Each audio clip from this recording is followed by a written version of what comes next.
এরপর ফিরে এলাম 92.7 বিগ এফএম এ শরণাগত অনুষ্ঠানে। মহাভারত এবার গোটা কথা পাপের কথা বলছে, মানে পাপ মানে শাস্ত্র নিষিদ্ধ আচরণের কথা বলছে। আমি শাস্ত্রে বলেছে সেই কার্যটা করলাম না এটা নয়, একেবারে শাস্ত্র নিষিদ্ধ কর্ম করা। কিরকম? এগুলো ইন্দ্রিয় বৃত্তির অসংযমের উদাহরণ। কিন্তু এই পাপগুলোর প্রায়শ্চিত্তের কথায় যে খুব স্পষ্ট করে বলা হয়েছে এমনটা হয়তো নয়। বলি আপনাদের, প্রায়শ্চিত্তের প্রযোজক হিসেবে যেহেতু পাপগুলোর কথা বলা হয়েছে, তাই পাপগুলোর প্রকৃতি নিয়ে আগে কথা বলেছে মহাভারত। যেমন ব্রহ্মচারী যদি সূর্যোদয়ের সময় এবং সূর্যাস্তের সময় নিদ্রিত থাকে, তাহলে তাকে প্রায়শ্চিত্ত করতে হবে। তার মানে যে ব্রহ্মচারী, তাকে সূর্যোদয়ের আগে ঘুম থেকে উঠতে হবে এবং অতি অবশ্যই সূর্যাস্তের পরে তাকে নিদ্রা যেতে হবে। সূর্যোদয়ের পরে যদি সে ঘুম থেকে ওঠে, তাহলে তার জন্য তাকে প্রায়শ্চিত্ত করতে হবে। এটা হলো শাস্ত্রবিহিত যে কর্ম, তার অকরণ বা অন্যথাকরণ, অর্থাৎ শাস্ত্র যেটা বলেছে করতে, সেই কাজটা আমি করলাম না। এরপর বলি, পাপগুলোকে সামাজিক অপরাধের পর্যায়ে ফেলে মহাভারত কি বলছে। অর্থাৎ সামাজিক অপরাধ বলতে কি বলতে, ব্রহ্মচারী যদি দেরি করে ওঠে তাহলে সে পাপ করলো, কিন্তু সেই পাপটার ফলে অন্য পাঁচজনের কোনো ক্ষতি হলো এরকম কথা বলা যাচ্ছে না, তাই তো? কিন্তু অন্য পাঁচজনের ক্ষতি হতে পারে এই রকম আচরণ যদি আমি করি, তাহলে সেটা পাপ। এবং সেই পাপটার সম্পর্কে কি বলা হচ্ছে, মহাভারত কি বলছে? যে লোক সোনা চুরি করে, সংস্কৃতে একে বলে স্বর্ণহারি। যে লোক ব্রহ্ম হত্যা বা ব্রাহ্মণকে হত্যা করে, একে সংস্কৃত পরিভাষায় বলে শ্যাবদন্তক। নির্দোষ এবং বিবাহযোগ্য জ্যেষ্ঠ সহোদরের বিবাহ হওয়ার আগেই কনিষ্ঠ সহোদর যদি বিয়ে করে, যে কারণে দেখবেন যে আমাদের সমাজে এখনো পর্যন্ত প্রচলিত আছে যে ছোট ভাই সে প্রেম টেম করছে, বিয়ে করে ফেলার খুব ইচ্ছে এবং করে ফেলার কথা, কিন্তু সে বলছে দাদা তোর বিয়ে হচ্ছে না, আমি কি করে বিয়ে করি, বা দিদি তোর বিয়ে হচ্ছে না, আমি কি করে বিয়ে করি। এইসব নিয়ে গল্প টল্প আছে বাংলা সাহিত্যে। তো তার এই পূর্বসূত্রটা হচ্ছে কিন্তু এই বিধিনিষেধ। অর্থাৎ তুমি এইটা করতে পারো না, তোমার যদি দাদা বা দিদি থাকে, তুমি তাহলে তার বিয়ে করবার আগে তুমি নিজে বিয়ে করতে পারো না। এখানে অবশ্য কেবলমাত্র সহোদর বলা হয়েছে, কিন্তু এখন ছেলে মেয়ে দুপক্ষের ক্ষেত্রেই এই ব্যাপারটা চালু আছে। তারপরে যে বেদের নিন্দা করে, যে ব্যক্তি বিবাহিত স্ত্রীকে আবার বিয়ে করে, যে ব্রহ্মচারী স্ত্রী সংসর্গ করে, যে লোক যুদ্ধের সময় ছাড়া ক্ষত্রিয় কিংবা বৈশ্যকে বধ করে, এরা সব পাপী। এবং এটা এই যে সামাজিক, যে সমাজের যে স্থিতাবস্থা, সেই স্থিতাবস্থাকে আঘাত করছে। 92.7 বিগ এফএম এ শরণাগত অনুষ্ঠান শুনছেন পুরাণ চিরন্তন।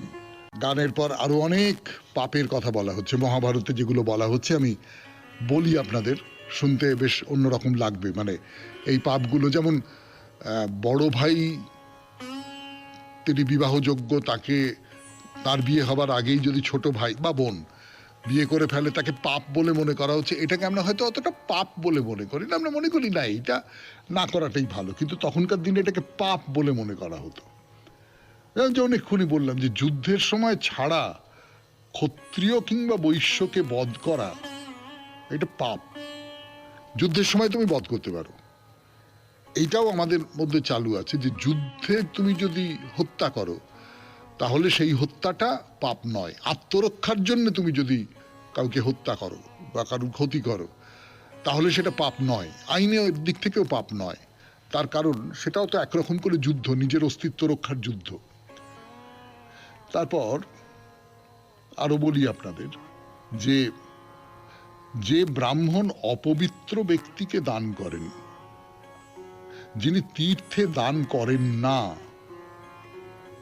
যে ব্রাহ্মণ গ্রামযাজী মানে গ্রামের বহুতর মানুষের যাজন করেন, যে ব্রাহ্মণ মাংস বিক্রয় করেন, যিনি অগ্নিহোত্রাদি করেন, তিনি যদি অগ্নি ত্যাগ করেন, যে ব্রাহ্মণ বেতন নিয়ে বেদ পড়ান, যে লোক গুরুকে হত্যা করে কিংবা যিনি স্ত্রী হত্যা করেন, দেবতার উদ্দেশ্যে আহুতি বা বলির জন্য পশুবধ করা ছাড়া বিনা কারণে পশুবধ করেন, তিনি পাপী। দেখুন কাণ্ড। এই যে মৃগয়া করতেন রাজারা, বিনা কারণে পশুবধ, তো তাহলে মহাভারতের এই নিয়ম অনুযায়ী তিনি হচ্ছেন পাপী। অথচ মৃগয়া আমাদের দেশের একটা বহু প্রাচীন প্রথা, রাজা রাজরাদের বহু প্রাচীন প্রথা। তারপরে কি বলছেন, যে অন্যের ঘরে আগুন লাগায় এমন গৃহদাহী, যে মিথ্যা ব্যবহার করে, অধ্যাপনার সময় যে গুরুকে বধা, নিজে দান করে যে নিজেই চুরি করে এমন দত্তাপহারক ব্যক্তি, আমরা বলতাম দিয়ে নিলে কালীঘাটের কুকুর হয়, নিজে দান করে আবার নিয়ে নেওয়া, তাকে সংস্কৃতে বলে দত্তাপহারক। এইরকম অজস্র পাপের কথা মহাভারতে বলা হচ্ছে। তার কোনোটা আজকে আর পাপ বলে মনে করা হয় না, আর কোনোটাকে আমাদের সামাজিক আচার বিচার নিয়ম কানুন নিন্দনীয় বলে মনে করা হয়, পাপ বলে মনে করা হয় না। এইরকম করেই তো যুগে যুগে সংজ্ঞা পাল্টায়। শুনলেন পুরাণ চিরন্তন 92.7 বিগ এফএম এ শরণাগত অনুষ্ঠানে। এরপর স্বামী বিবেকানন্দের রচনা থেকে পাঠ। স্বামী বিবেকানন্দের রচনা থেকে পাঠ 92.7 বিগ এফএম এ শরণাগত অনুষ্ঠানে। দ্বৈতবাদী এবং বিশিষ্টাদ্বৈতবাদী উভয়ই স্বীকার করেন আত্মা স্বভাবতই শুদ্ধ, কিন্তু সকর্মদোষে অশুদ্ধ হইয়া পড়ে। দ্বৈতবাদীগণ অপেক্ষা বিশিষ্টাদ্বৈতবাদীগণ আরো সুন্দরভাবে এই তত্ত্বটি প্রকাশ করেন। তাহারা বলেন, জীবের শুদ্ধতা এবং পূর্ণতা সংকুচিত হইয়া পড়ে এবং পুনরায় বিকশিত হয়। আমরা বর্তমানে আত্মার এই স্বভাবত জ্ঞান, শুদ্ধতা ও শক্তি পুনঃপ্রকাশিত করিবার জন্যই চেষ্টা করিতেছি। আত্মার বহু গুণ আছে, কিন্তু এই জীবাত্মা সর্বশক্তিমান সর্বজ্ঞ নয়। প্রত্যেক অসৎকর্ম আত্মার স্বরূপকে সংকুচিত করে এবং প্রত্যেক সৎকর্ম তাহাকে প্রসারিত করে। সকল জীবাত্মাই পরমাত্মার অংশ। জ্বলন্ত অগ্নি হইতে যেমন লক্ষ লক্ষ স্ফুলিঙ্গ নির্গত হয়, অনন্তরূপ ঈশ্বর হইতেও তেমনি এই সকল আত্মা নির্গত হইয়াছে। প্রত্যেকেরই লক্ষ্য এক। বিশিষ্টাদ্বৈতবাদীগণের ঈশ্বর ব্যক্তি ভাবাপন্ন, অনন্ত কল্যাণ ও গুণাধার। কেবল তিনি জগতের সর্বত্রই অনুপ্রবিষ্ট হইয়া আছেন। তিনি সর্ববস্তুতে সকল স্থানে অন্তর্লীন হইয়া আছেন। যখন শাস্ত্র বলেন ঈশ্বরই সব, ইহার অর্থ এই যে ঈশ্বর সর্ববস্তুতে অনুপ্রবিষ্ট হইয়া আছেন। তিনি যে দেওয়াল হইয়াছেন তাহা নহে, তিনি দেওয়ালের মধ্যে নিহিত হইয়া আছেন। পৃথিবীতে এমন একটি ক্ষুদ্রতম অংশ, এমন একটি অণুপরমাণু নাই যাহাতে তিনি নাই। সকল জীবাত্মাই সসীম, তাহারা সর্বব্যাপী নয়। যখন তাহাদের শক্তি বিকশিত হয় এবং তাহারা পূর্ণতা লাভ করে, তখন তাহাদের আর জন্ম মৃত্যু থাকে না, তাহারা ঈশ্বরের সহিত অনন্তকাল বাস করিতে থাকে। এইবার আমরা অদ্বৈতবাদ প্রসঙ্গে আসিলাম। আমরা মনে করি ইহাই হইল সকল দেশের সকল যুগের প্রকৃত দর্শন এবং ধর্মের শেষ ও সুন্দরতম পুষ্প। ইহাতেই মানবীয় চিন্তার উচ্চতম বিকাশ দৃষ্ট হয়। যে রহস্য অভেদ্য বলিয়াই বোধ হয়, তাহাও অদ্বৈতবাদ ভেদ করিয়াছে। ইহাই হইল অদ্বৈতবাদী বেদান্ত। অদ্বৈতবাদ এরূপ নিগূঢ়, এরূপ উচ্চ যে ইহা জনসাধারণের ধর্ম হইতে পারে না। যে ভারতবর্ষে ইহার জন্ম এবং যেখানে ইহা বিগত ৩ সহস্র বৎসর ধরিয়া পূর্ণ গৌরবে রাজত্ব করিতেছে, সেখানেও ইহা জনসাধারণকে উদ্বুদ্ধ করিতে পারে নাই। আমরাও ক্রমশ দেখিব যে কোন দেশের অতি চিন্তাশীল নরনারীর পক্ষেও অদ্বৈতবাদ হৃদয়ঙ্গম করা কঠিন।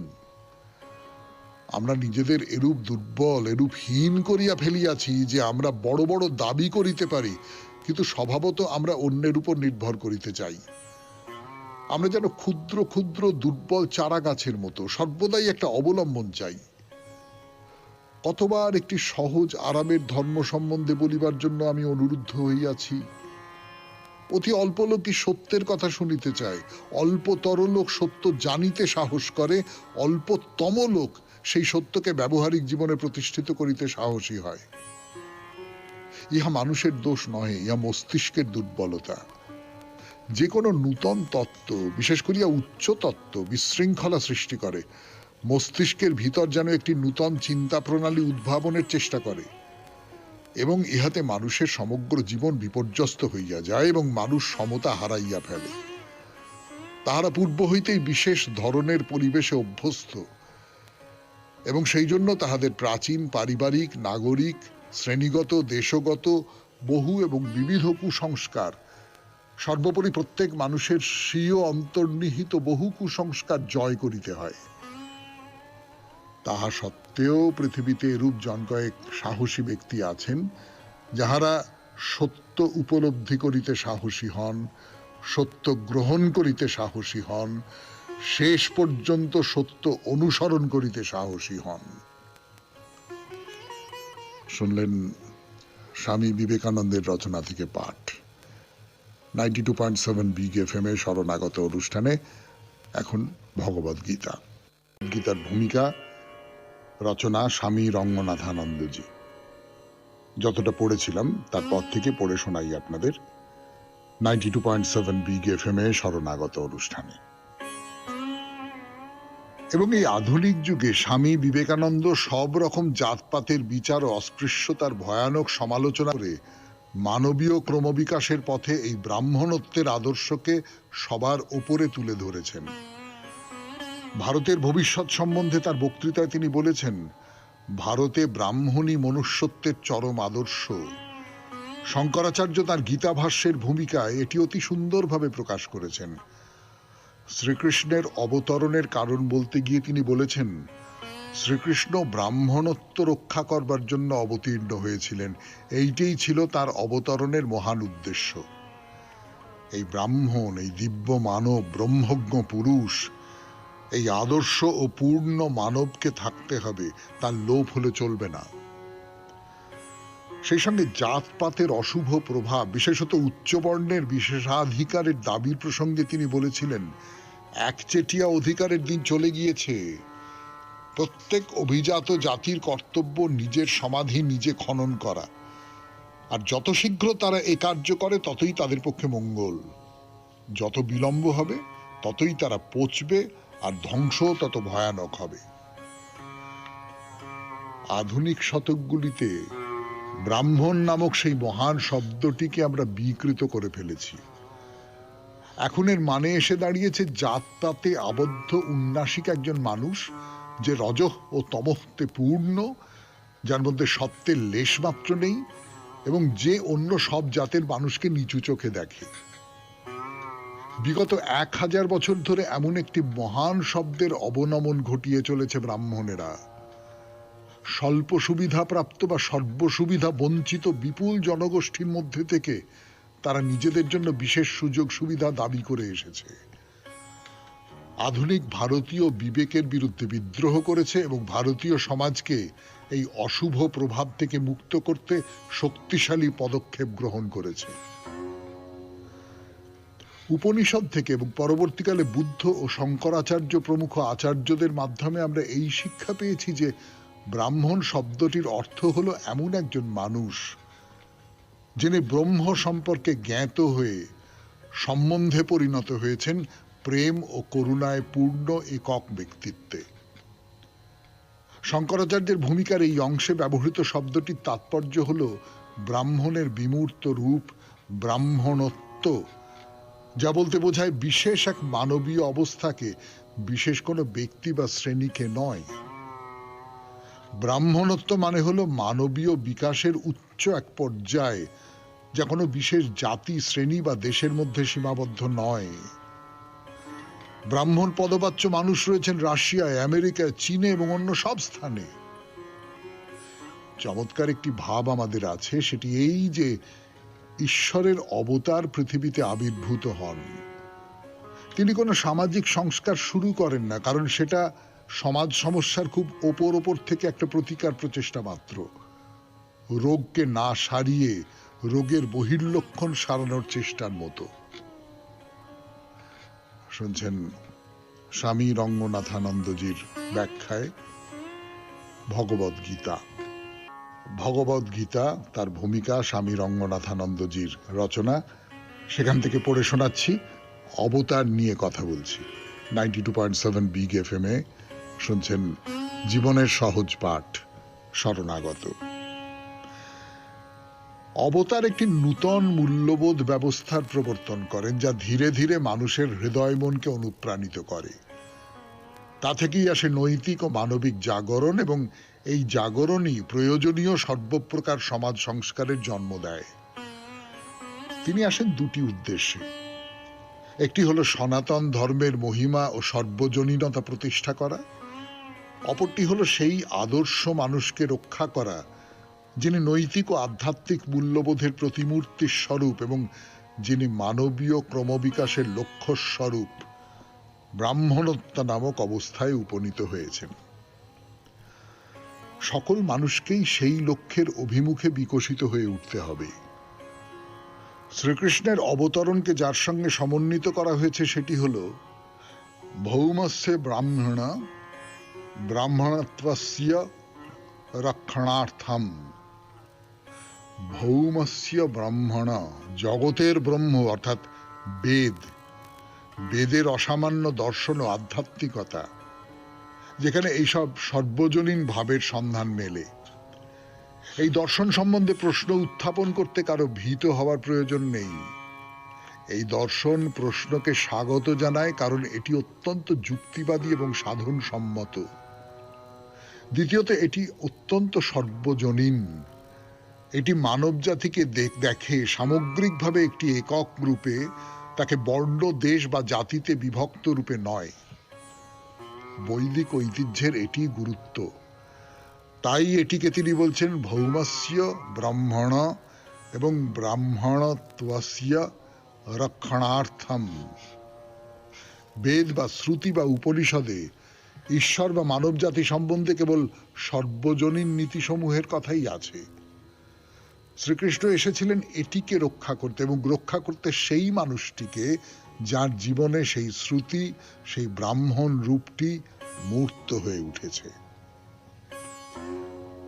শুনলেন ভগবদ গীতার ভূমিকা 92.7 বিগ FM এ শরণাগত অনুষ্ঠানে। এবার স্বামী গোকুলানন্দের রচনা ধ্যানের পথের ধাপগুলো।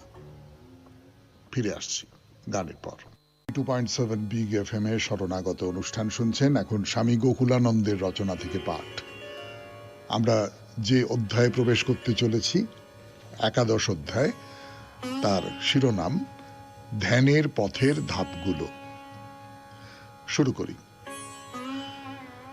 মানসিক চাপ জয় করার কিছু কিছু প্রমাণিত উপায়ের কথা আমরা আলোচনা করেছি। ধ্যান এদের মধ্যে অগ্রগণ্য। আমরা দেখেছি সার্থক ধ্যানে আমরা আমাদের প্রকৃত স্বরূপের সাথে যোগ স্থাপন করতে পারি। আমাদের অন্তরতম দিব্য সত্তা সম্পর্কে সচেতন না হয়ে বাহ্যত আমরা আমাদের সত্তার উপরিতলে ভেসে বেড়াই, আর ফলে কষ্ট পাই আমরা নানা ধরনের মানসিক চাপে। এ প্রসঙ্গে রামকৃষ্ণ সংঘের দ্বিতীয় সংঘগুরু স্বামী শিবানন্দের জীবনের একটি ঘটনার কথা বলি। স্বামী শিবানন্দ, মহাপুরুষ মহারাজ নামেই যিনি সমধিক পরিচিত, সেই সময় তীব্র হাঁপানিতে কষ্ট পাচ্ছিলেন। মহারাজ তখন বেলুড় মঠে থাকতেন। এক সকালে এক স্বামী তাকে জিজ্ঞাসা করলেন কেমন আছেন তিনি। মহাপুরুষ মহারাজ তাকে জানালেন যে গত রাতে দুর্বিষহ কষ্ট হচ্ছিল তার। বন্ধ নাক আর তীব্র হাঁপানি তাকে অস্থির করে তুলেছিল। চূড়ান্ত কষ্টের মধ্যে তার ধ্যানের কথা মনে হলো। তৎক্ষণাৎ ধ্যানস্থ হলেন তিনি, নিমগ্ন হলেন অন্তরতম সত্তায়, আর সব যন্ত্রণার অবসান হয়ে গেল। এমন নিমগ্ন অবস্থায় মনের উপর বাহ্যিক জগতের কোনো প্রভাবই থাকে না। এই নিমগ্নতাই মহারাজের যন্ত্রণার অবসান ঘটিয়ে তাকে সত্যিকারের স্বস্তি দিয়েছিল। অসহ্য যন্ত্রণায় বিপর্যস্ত হলেই পরিত্রাণের উপায় হলো আমাদের সত্তার গভীরে ডুব দেওয়া। তখন আর কোনো সমস্যাই থাকে না। দেহ যখন বিশ্রাম চায়, জননী প্রকৃতির বিধি অনুযায়ী নিদ্রাই হলো সেই বিশ্রামের পথ। কিন্তু সুনিদ্রা যে সব রকম মানসিক চাপকে দূর করতে পারবেই এমন কোনো নিশ্চয়তা নেই। ঘুমের মধ্যে আমাদের বোঝাগ্রস্ত মন পর্যাপ্ত বিশ্রাম পায় না। পরিপূর্ণ বিশ্রাম একমাত্র তখনই সম্ভব মন যখন তার নিজের প্রকৃত স্বরূপের সাথে, তার অন্তরতম সত্তার সাথে সুনির্দিষ্ট ধ্যানাভ্যাসের মধ্যে দিয়ে যোগ স্থাপনের জন্য প্রস্তুত হয়। বড় বড় মহাসাধক, যোগী ও সাধুরাই তো কথা বলে গেছেন। ধ্যানের বিশিষ্ট কৌশলই প্রকৃত বিশ্রামকে সম্ভব করে তোলে। প্রায়শই আমরা একটা ভুল ধারণার বশবর্তী হই যে কর্ম পরিবর্তন মনে শান্তি নিয়ে আসে। মানসিক চাপ যখন তুঙ্গে, আমরা তখন আমাদের শ্রমসাধ্য কাজকে একপাশে সরিয়ে রেখে চেষ্টা করি মন বসাতে কোনো পত্রিকার পাতায় বা টিভির পর্দায়। এতে হয়তো সাময়িক স্বস্তি আসে, কিন্তু সত্যিকারের বিশ্রাম আসে শুধু তখনই যখন আমরা ধ্যানের মধ্য দিয়ে শিখি কি করে তথাকথিত দৈহিক, বৌদ্ধিক ও আবেগের বোঝা থেকে মনকে মুক্ত করতে হয়। এতে সত্যিকারের মুক্তি আসে, আর মুক্তির পথ ধরে আসে বিশ্রাম, শান্তি ও গভীর স্বস্তি।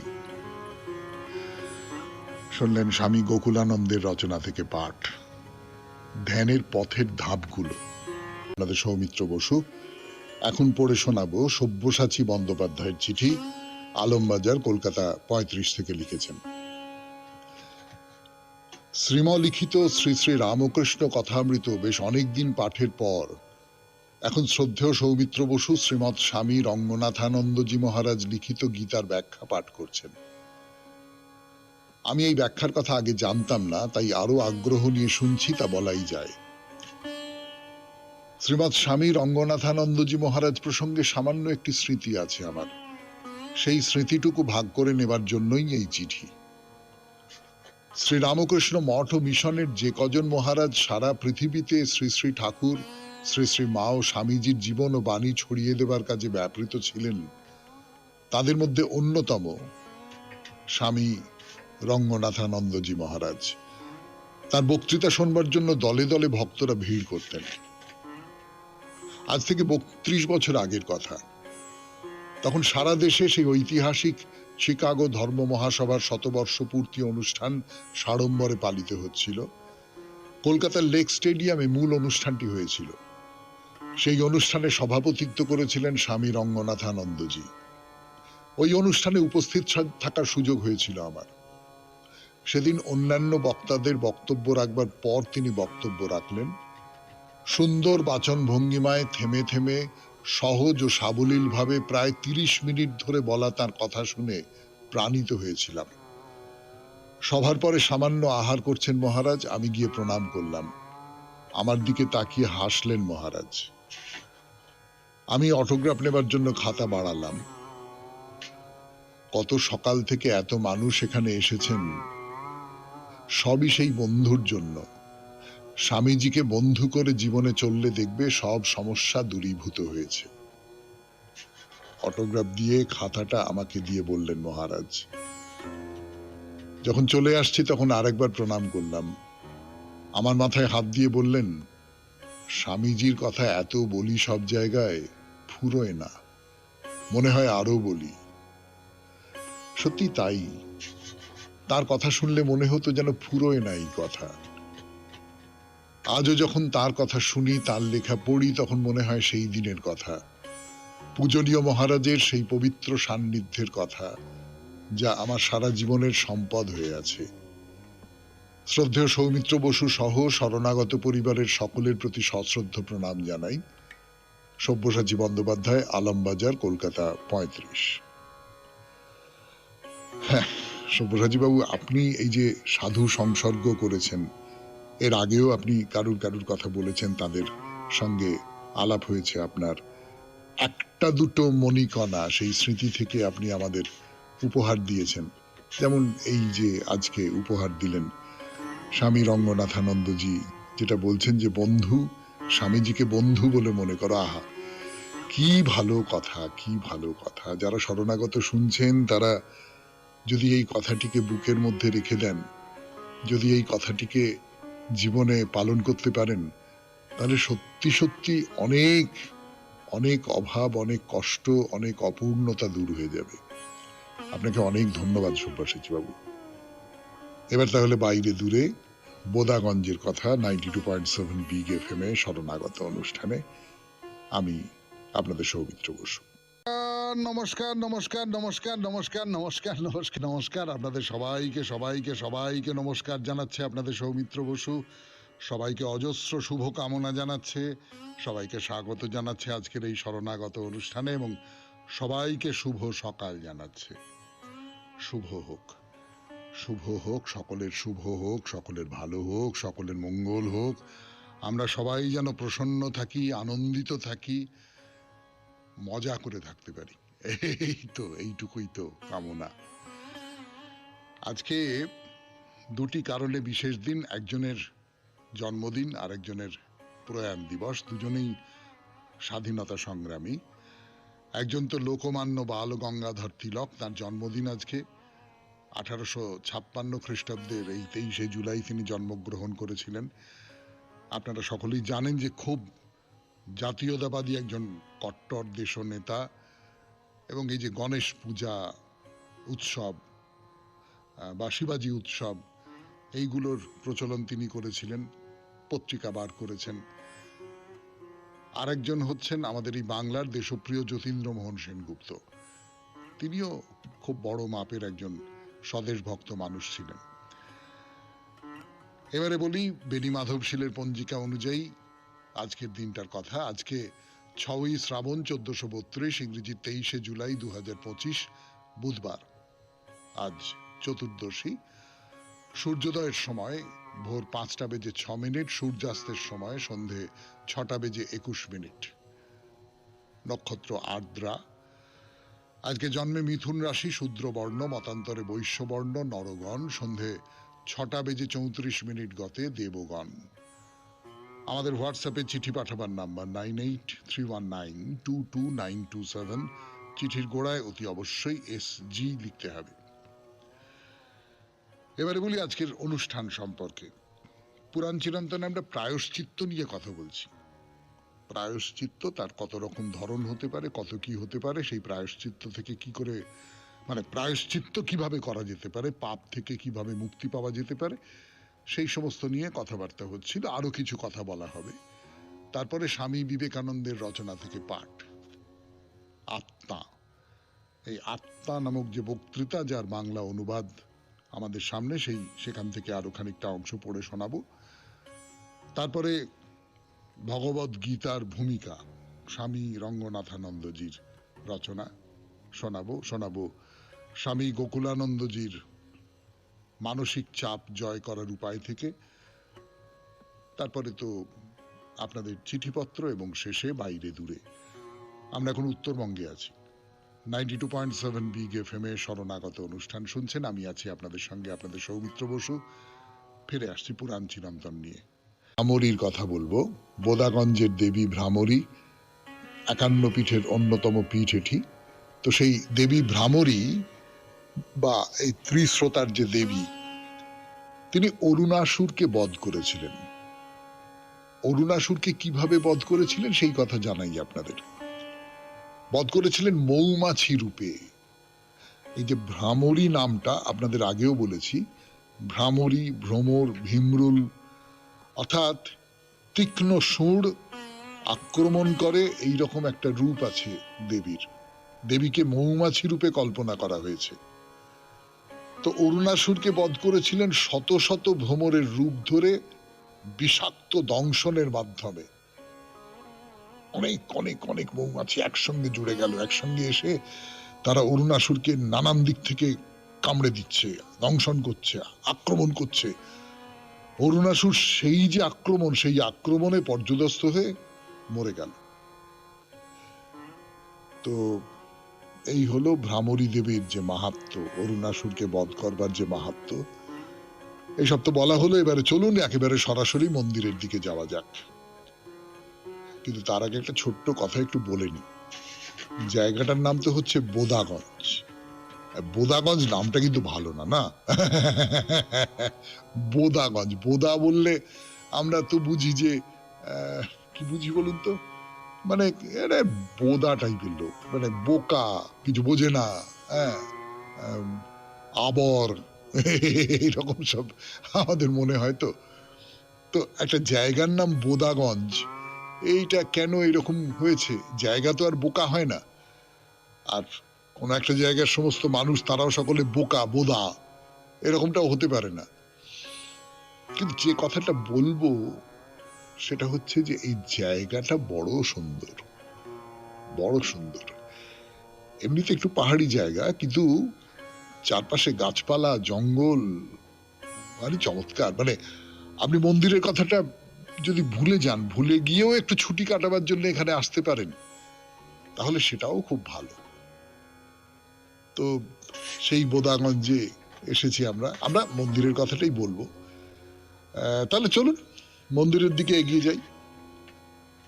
খুব চমৎকার পরিচ্ছন্ন রাস্তা ধরে আমরা এগিয়ে চলেছি, সোজা সোজা একটা রাস্তা মন্দিরের দিকে এগিয়ে যাচ্ছে, পাথরে বাঁধানো রাস্তা, একদম সোজা সরল রেখা, এবং দুপাশে গাছপালা, সবুজ মাঠ।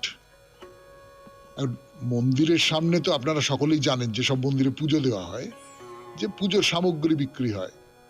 আর এটা তো 51 পীঠের একটি, ফলে প্রচুর মানুষ আসেন। তো এখানে পূজার সামগ্রী বিক্রি হয়, কিন্তু এই যে পশারি, এরা এত সুন্দর করে রয়েছেন, না দেখলে মন ভালো হয়ে যাবে। মানে মাঝখান দিয়ে রাস্তা চলে গেছে, তো দুপাশে সার বেঁধে বড় বড় সব রং বেরঙের ছাতা, ওই যে লাল সাদা এরকম সব ছাতা হয় না, সেই রকম ছাতা, তার নিচে পশারিরা দোকান সাজিয়ে বসেছেন। ফলে সবুজ গাছপালা, তার মধ্যে ওই সব রঙিন ছাতা, তার মধ্যে দিয়ে সোজা চলে গেছে রাস্তা, সবটা মিলিয়ে ভারী সুন্দর দেখতে লাগে। তো সমস্তটাই পরিচ্ছন্ন এবং যাকে সিস্টেম্যাটিক বলে আর কি, সেই রকম। শুনছেন বোদাগঞ্জের সতীপীঠের কথা, ভ্রামরী দেবীর মন্দিরের দিকে যাচ্ছি আমরা। গান শেষ করে আবার কথা শুরু করছি 92.7 বিগ এফএম এ শরণাগত অনুষ্ঠানে। তো এরকম বেশ খানিকটা পথ, বেশ অনেকখানি আপনাকে এগোতে হবে, ছাড়া ছাড়া দোকান, সেগুলো পার হয়ে এবার বাঁদিকে মোড় ফিরলেন, দেখলেন একটা টিনের চালা আছে। খুব বড় মন্দির নয় কিন্তু, মানে আমরা প্রচুর বড় বড় মন্দির দেখে এসেছি, তো বহু কারুকার্য করা মন্দির দেখে এসেছি, তো সেসব কিছু না, এমনি একটা টিনের চালা তেকোনা হয়ে উঠে গেছে, এবং সেইখানে লেখা রয়েছে ভ্রামরী দেবীর মানুষ পুত্র। মানুষ পুত্র, আমি জানি না মানুষ পুত্র কথাটা কেন লেখা হয়েছে। মানসপুত্র কথাটার একটা মানে হয়, যদিও এটা তো ভ্রামরী দেবীরই মন্দির, মানুষ পুত্র কি করে হবে? কোন মানসপুত্র তৈরি করে দিয়েছিলেন সেই সূত্র ধরে কিনা আমি জানি না, মানে এর এর এর বানান ভুলের কারণে কিনা, বা মানসপুত্রই বা কেন আমি বলতে পারবো না। পরে যদি সুযোগ পাই তাহলে ভাববার চেষ্টা করবো, আর যদি সুযোগ না পাই তাহলে এটাই রইল। তো যাই হোক, ভেতরে ঢুকে গেলাম, হলুদ রঙের ওই টিনের চালা, তার নিচ দিয়ে এগিয়ে যাচ্ছি, এবং এই যে মাথার উপরে এই যে টিনের যে তেকোনা শেড, এই শেডটা একেবারে লম্বা হয়ে চলে যাচ্ছে বেশ খানিকটা। যাওয়ার পর একটা সিঁড়ি, সিঁড়ি দিয়ে একটু নামতে হবে আপনাকে, নেমে আবার সোজা রাস্তা চলে গেছে মন্দিরের দিকে, বেশ খানিকটা রাস্তা। মন্দিরের রাস্তা বলে মনে হয় না, কিন্তু বাঁদিকে সাদা রঙের একটা লম্বা বাড়ি, খানিকটা ব্যারাকের মতো দেখতে বলে মনে হয়, ডান দিকে মাঠ। এই চলেছি চলেছি, ও হো হো হো হো হো হো, একটা কথা বলা হয়নি। এই যে মন্দিরের দরজা দিয়ে ঢুকলেন, তারপর রাস্তায় পড়বো, ওই দরজা দিয়ে ঢোকার মুখে কিন্তু একটা ঘন্টা রয়েছে, অর্থাৎ ঢোকবার মুখে আপনি ঘন্টাটা বাজিয়ে দেবেন, অতি অবশ্যই। হ্যাঁ, যাকে চলুন এগিয়ে যাই। এই এগিয়ে যাওয়াতেই শেষ করি আজকের শরণাগত। 92.7 বিগ এফএম এ শরণাগত অনুষ্ঠানে হোয়াটসঅ্যাপে চিঠি পাঠাবার নাম্বার 9831922927। চিঠির গোড়ায় অতি অবশ্যই SG লিখতে হবে। রোজকার মতো রবীন্দ্রনাথের কবিতা দিয়ে শেষ করব। কবিতার নাম নববধূ। চলেছে উজান ঠেলি তরণী তোমার, দিক প্রান্তে নামে অন্ধকার। কোন গ্রামে যাবে তুমি, কোন ঘাটে হে বধূবেশিনী ও গো বিদেশিনী? উৎসবের মাসিখানি কেন যে কে জানে, ভরেছে দিনান্ত বেলা ম্লান মুলতানে। তোমারে পরালো সাজ মিলি সখী দল, গোপনে মুছিয়া অশ্রু জল।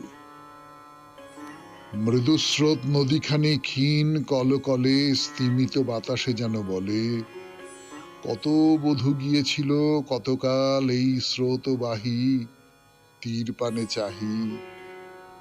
ভাগ্যের বিধাতা কোনো কহেননি কথা, নিস্তব্ধ ছিলেন চেয়ে, লজ্জা ভয়ে নতা তরুণী কন্যার পানে। তরি পরে ছিলেন গোপনে তরুণীর কাণ্ডারির সনে। কোন টানে জানা হতে অজানায় চলে, আধো হাসি আধো অশ্রু জলে। ঘর ছেড়ে দিয়ে তবে ঘরখানি পেতে হয় তারে, অচেনার ধারে। ওপারের গ্রাম দেখো আছে ওই চেয়ে, বেলা ফুরবার আগে চলো তরিবে। ওই ঘাটে কত বধূ কত শত বর্ষ বর্ষ ধরি, ভিড়ায়েছে ভাগ্য ভীরু তরি। জনে জনে রচি গেল কালের কাহিনী, অনিত্যের নিত্য প্রবাহিনী। জীবনের ইতিবৃত্তে নামহীন কর্ম উপহার রেখে গেল তার। আপনার প্রাণসূত্রে যুগ যুগান্তর, গেথে গেথে চলে গেল না রাখি স্বাক্ষর। ব্যথা যদি পেয়ে থাকে, না রহিল কোনো তার ক্ষত, লোভিল মৃত্যুর সদাব্রত। তাই আজি গোধূলির নিস্তব্ধ আকাশ, পথে তব বিছালো আশ্বাস। কহিল সে কানে কানে, প্রাণ দিয়ে ভরা যার বুক, সেই তার সুখ। রয়েছে কঠোর দুঃখ, রয়েছে বিচ্ছেদ, তবু দিন পূর্ণ হবে, রহিবে না খেদ। যদি বলে যাও বধূ, আলো দিয়ে জ্বেলেছিল আলো, সব দিয়ে বেসেছিল ভালো।